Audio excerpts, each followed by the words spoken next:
ছোট ভাই তোমরা এখানে কি করছো? না বড় ভাই এই যে একটু সাইকেল চালাচ্ছিলাম। ভাইরা সাইকেলটা দে, ভাই আবার স্টার্ট করে। না আমি এখন কুয়েত থেকে রেস্ট করে আসলাম তো, আমি খুব টায়ার্ড। ও না ভাই, একটা স্কুল দেখেন ভাই। মানে সাইকেল নর্মাল আছে তো? হ্যাঁ ঠিক আছে ভাইয়া। ওই কুয়েত থেকে এখন আমি রেস্ট করে আসলাম তো, নর্মাল না থাকলে তো চালা যাবে না। কুয়েত থেকে জানো তো আমি হ্যাঁ ভাই, নর্মাল না চালাই, বুঝছো তো? ওই না ব্যাগ ধরো, ব্যাগ। একটা ধরেন দিন স্যার। ওই ব্যাগের ভিতরে বলে সোনা আছে, সোনা। ওই সোনা যেন ভাঙে না। আমি বললো প্রথম হ্যাঁ, ঠিক আছে, ফার্স্ট হয়েছি। ভাই ফার্স্ট হয়েছেন ভাই? হ্যাঁ ফার্স্ট হয়ে আসলাম কুয়েত থেকে। সেখান থেকে আমার ব্যাগ ভাই দেখে একটা স্টার্ট ভাই। স্ট্যান্ড, চলে একটা স্ট্যান্ড দেখা যাও।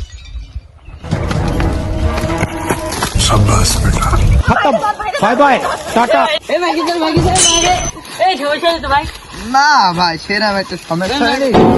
না এই নর্মাল সাইকেল চালাইনি তো, এই জানো তো আমি কুয়েত থেকে ওই রেস দিয়েছি। এইসব সাইকেল নর্মাল সাইকেল আমি চালাইনি, তাও এমনি একটু পাক মেরে ঘুরেছি, কোনো সমস্যা না, হালকা একটু ব্যথা লাগিয়েছে। ও ভাই ডাক্তার কাছে যাবে? না ডাক্তার না, কাছে হবে না, ডাক্তার ও থাক, ও সমস্যা ও সাইডে যাবে না। চলো আসেন ভাই, আমার ব্যাগ ঠিক আছে ভাই? হ্যাঁ ঠিক আছে ভাই।